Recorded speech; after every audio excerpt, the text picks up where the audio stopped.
On an ordinary night, a man stepped out of his BMW with a machete in hand. He was ready to kill. But just minutes later, he was the one bleeding out on the pavement. The hunter turned into the hunted. People later called it China's most shocking legal vigilante killing, a case that split the nation overnight. Hit subscribe and let's begin today's story. It was around 9 p.m. Yu Haiming, a hotel property worker, was finally heading home after a long, exhausting day. He followed the same road he had taken home so many nights before. The streetlights glowed, the traffic was same, just another quiet night. When he reached an intersection, he stopped at the red light. A BMW slowly rolled up beside him. Then, suddenly, the BMW swerved right, brushing dangerously close. It wasn't a crash, but a shove, the kind that felt intentional. Yu Haiming froze for a moment, turned to look back, and realized how close it had been. In China, people say, if someone is driving a BMW, they have got money, and you don't want to cross them. So Yu Haiming said nothing. But then the BMW suddenly jerked forward again. This time it actually hit him. He was fine, just shaken. He turned around and still polite, told the driver to watch his driving. A few seconds later, the back door opened. The man in white shirt stepped out, started yelling at Yu. As things started to heat up, a woman in black got out too. She checked the car, no damage. Then she helped Yu Haiming move his back to the sidewalk. For a moment, it seemed like everything was finally cooling off. The light turned green, cars started moving again, like nothing had happened. But then the man in white shirt turned around, started yelling at Yu again. The woman followed, trying to pull him back. After a bit of yelling and shoving, he finally turned away, back toward the car. Yu Haiming just stood there, angry but powerless. He kept thinking, I didn't do anything wrong. Everything in the back lane followed rules. They are the ones who broke the rules and hit me, yet I'm the one getting yelled at. He took a breath, told himself just let it go. He wasn't hurt. He was just an ordinary worker trying to make a living. In places like this, BMWs mean money, and guys like him, they can't afford cause trouble. So he swallowed his anger and started to walk away. But then everything changed. The BMW driver suddenly threw his door open, stormed straight up to Yu and kicked him hard without a word. People around here called him Brother Long, a nickname he earned from the dragon tattoos crawling up his body. Everyone knew he had a violent past. Yu froze, terrified, his mind completely blank. He kept stepping back, hoping the guy would stop after a few punches. But Brother Long didn't stop. He just kept coming, throwing punches like he wanted to prove something. Cornered, shaking, Yu swung back. Just once, just to stay alive. That one hit set Brother Long off. He couldn't stand it, that some ordinary guy had the nerve to hit back. It hit his pride harder than any punch. Furious, Brother Long stomped back to his BMW, reached inside, and pulled out a big knife. He came charging, swinging straight for Yu's neck. Yu had never seen anything like it, not in his whole life. He dodged for his life, terrified, until fate stepped in. The blade slipped from Brother Long's hand, hit the ground with clang, and in that instant, everything flipped. Running on pure instinct, Yu grabbed the blade first. For the next 7 seconds, it was like time just froze. The footage shows 5 quick strikes, each one faster than the last. Not measured, not planned, just pure panic, raw fear, and the instinct to survive. Then suddenly, Brother Long turns and runs. Yu still in shock, in his head, that bleed is still coming for him. He takes 2 steps forward and strikes again. 7 seconds, 5 strikes, 2 more as the attacker ran. A few seconds later, Brother Long stumbled away and collapsed by the roadside, bleeding out. Yu just stood there, frozen, shaking, struggling to catch his breath. In his head, One thought kept screaming. What if he gets up again? Then he saw a phone inside the BMW. He didn't take it as some kind of trophy. He took it because he was scared. Scared that Brother Long might call for backup. In that moment, survival wasn't about winning. It was about making sure the nightmare never came back. The woman in black freaked out and called the police. Within minutes, cops and ambulance showed up. Both Yu and Brother Long were rushed to the hospital. But Brother Long's injuries were too severe. He died that night from massive blood loss. It all started with something small, just a tiny argument at a red light. Few words exchanged, a glance taken the wrong way. And within seconds, scenes escalated, from shouting to shoving to blood being spilled. But what was even more chilling than the violence was the silence. That night, not a single person stepped in. Dozens saw it happen. Some even pulled out their phones, but not one of them tried to stop it. In cities like this, people live by one quiet rule: stay out of trouble, keep your head on, and let someone else handle it.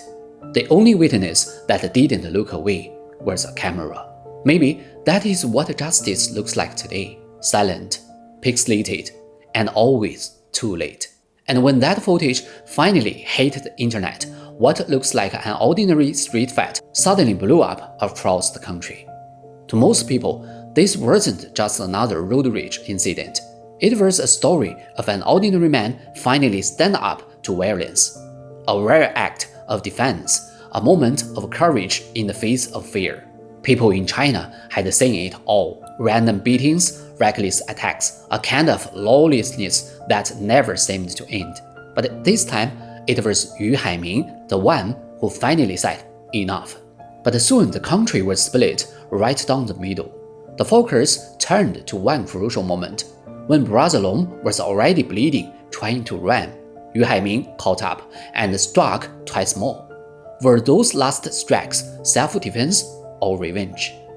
In the US, people would call it a stand your ground case.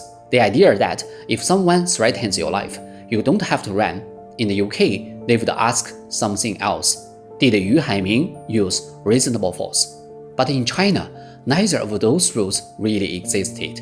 So the country had to decide in real time where self-defense ends and revenge begins. Many lawyers argued that once Brother Long couldn't fight back and started to run, the danger was over. Anything after that, they said, wasn't self-defense. It was a murder. But others disagreed. They said no one could know. Was Brother Long really running away or reaching for another weapon? In that split second between life and death, you don't think about the law, you just try to stay alive. Sometimes the only way to survive is to make sure the danger never comes back. Then came the twist. Before the public outrage even cooled off, police made an announcement. Yu Haiming was under arrest, charged with murder. As the investigations went on, new details started to surface, and they changed everything. Everyone started asking the same question: who were these two men really?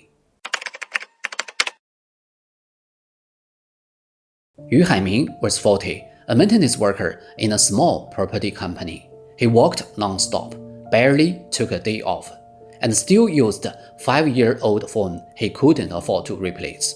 A year earlier, his little boy was diagnosed with cancer. Yu and his wife worked day and night just to pay the bills. Even after the fight, when the panic finally wore off, his first instinct was to call his manager to say he might miss work the next day.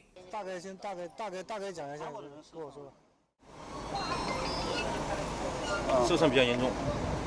他拿刀砍我的脖子上，我砍一刀在这里，但是 He wasn't a hero or a fighter, just a quiet, hard-working dad trying to keep his family afloat. Brother Long, on the other hand, lived in a completely different world. He was 36 and had spent nearly 9 years behind bars. But on the streets, his power still came from one thing: fear. He drove a BMW, wore heavy gold chains, and ran what he called a debt collection agency. In reality, it was just a game built on threats and violence. People called him Brother Long, a nickname that carried both fear and a bit of mockery. In China, that contrast said everything. One man rode home on bicycle after a 12-hour shift. The other pulled up drunk, armed, and feeling untouchable in a luxury car on his way to a karaoke bar to keep the party going. In a society where wealth and status often decided who gets blamed, Yu was never supposed to win, not against a man like Brother Long. While in custody, Yu Haiming was completely shaken. He told the police that the moment he saw the knife, his mind just went blank. He thought he was about to die, especially when the blade came for his neck. Everything after that, he said, it was like a nightmare. Later, when he learned that Brother Long had died, the man who had quietly endured a lifetime of hardship finally broke down. He cried uncontrollably, repeating the same words again and again. I'm not a bad man, I just wanted to stay alive.